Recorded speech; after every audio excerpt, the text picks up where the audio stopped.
tourne. Ici, on est bien. Je te laisse me faire un petit clap. C'est parti. Et ta sœur. Et ta sœur. Et ta sœur. Je suis Léo Dombois, je suis attachée de presse spécialisée dans l'humour. Je travaille avec Aymeric Lompré, Manu Payette, Marianne James, Thomas VDB, Constance, Éric et Quentin, Ambroise et Xavier, Florence Mendez, Nordine Ganzo, beaucoup de gens. Je viens de Paris, j'ai grandi à Paris, donc vraie parisienne pure de dur. J'ai arrêté les études à 16 ans, j'ai travaillé très vite. Et donc j'ai été serveuse, vendeuse, un peu humoriste à des moments en écrivant des sketchs et en allant faire 2-3 plateaux de temps en temps. Passionnée de théâtre et d'humour. Et puis à un moment, programmatrice pour une émission qui s'appelait La Grosse Émission. Ils avaient besoin d'une tête chercheuse. Et comme moi, ma passion, c'est d'aller écumer les plateaux pour trouver des jeunes humoristes, et ben, le producteur de l'émission que je connaissais m'appelle en me disant « Léo, on a besoin de jeunes humoristes, est-ce que tu peux nous aider ?» Et je suis arrivée là-dessus. J'ai choisi un métier qui était le même que mon papa. Et mon papa était un très grand attaché de presse. Du coup, il fallait faire ses preuves dans un métier où j'avais eu le meilleur en exemple. Maintenant, mon père reçoit des messages en disant « Bonjour, est-ce que vous êtes le papa de Léo Dombois ?» Ça s'est un peu inversé. Les moments les plus durs, je pense que c'est les débuts où il galère à faire venir des gens. Tu vis des choses dans des toutes petites salles avec très peu de monde, avec des comédiens qui sont comme ça en se disant « Mais ça marchera jamais ». C'est hyper important d'être confronté à l'échec, je pense, pour kiffer après la victoire, en fait. Et puis ces souvenirs-là sont très drôles à raconter par la suite. Et puis les moments géniaux, c'est quand les salles sont pleines et qu'on est heureux de ce qu'on fait. Tu dors pas beaucoup et tu travailles tout le temps. Mais tu te marres. C'est ça tous les jours, quoi. Je m'attendais pas à un public aussi interactif. Quand j'étais petite, je voulais être mère au foyer, avoir plein d'enfants, mais pas forcément bosser. Et quand j'ai commencé à bosser, j'ai adoré ça. J'ai adoré être serveuse, j'ai adoré être vendeuse aux Galeries Lafayette, jouer à la marchande. J'ai adoré ça. Dans le monde dans lequel on vit, de se dire que pendant 1 heure, tout le monde s'est mis d'accord, que ce soit 20, 100, 300, 1000 personnes, on va tous rigoler.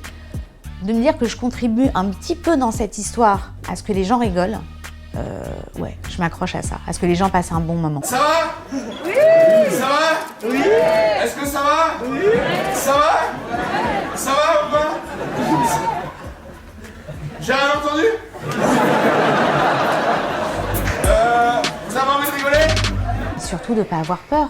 Vivez de vos passions, osez. Parce que je pense que quand on vit de sa passion, ça marche. Il n'y a rien de plus génial que de se lever en aimant ce que tu fais. Il y a une photographe qui s'appelle Laura Gilly, c'est la photographe d'Orelsan aujourd'hui, de Kian Kojandi, une bombe. Je l'ai rencontrée il y a 6 ans à Montreux, au festival de Montreux. Elle était photographe gratuite. Et aujourd'hui, elle suit les plus grands partout. Je pense qu'avec la passion, tu montes vite les choses. C'est une phrase qui est dans le mariage de Figaro de Beaumarchais, qui est « Je me presse de rire de tout par peur d'être obligée d'en pleurer ». Je pense que tous les artistes qui montent sur scène ont ce truc-là. Faire rire, c'est une urgence. Je suis fascinée de travailler avec des gens qui te racontent comme Mélanie Fontaine, ces 46 heures d'accouchement où tu pleures de rire.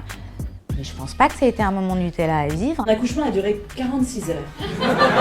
Je retrouverai jamais l'usage de ma chatte.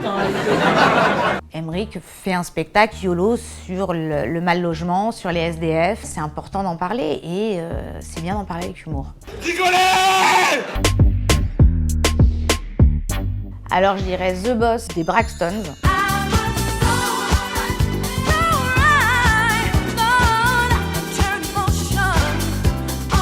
Un petit coup de Beyoncé, n'importe laquelle, ça fait du bien. J'irai où tu iras de Céline. Parce que Céline, quoi. Renifler mes chiens. Le fait d'être avec mes chiens le soir quand je rentre, c'est vraiment mon doudou à moi. Et d'avoir au moins 2 heures de calme le soir, sans rien, en regardant la télé et sans bosser. Je rêvais d'avoir un artiste qui m'emmène au Châtelet. On va le faire avec Thomas VDB. Là, je vais faire mon premier Olympia avec Manu Payette. Moi, je fais des super bons créneaux. Je suis très très bon en créneau. Je fais des créneaux de ouf, c'est la vérité. Je suis même meilleur en créneau qu'en ligne droite. C'est la vérité ce que je vous dis. Faut juste pas qu'on me regarde. Ce sont des étapes, moi, que je me mettais à chaque fois. Je suis une petite, moi, dans ce métier. Il y a des grandes attachées de presse qui font plein d'Olympia, des Bercy, des Zénith, des trucs comme ça. Moi, je commence à faire des grandes salles. J'aimerais avoir certains artistes en plus, garder ceux avec qui je travaille et continuer à écrire de belles histoires. J'aime les gens bienveillants, passionnés, qui font des choses avec le cœur et j'ai ressenti ça chez toi, donc je me suis dit, ouais, allons-y en fait. Et puis qui sait ce que tu vas devenir? Qui sait? Mais merci à vous. Trop bien, c'était trop cool. Trop cool.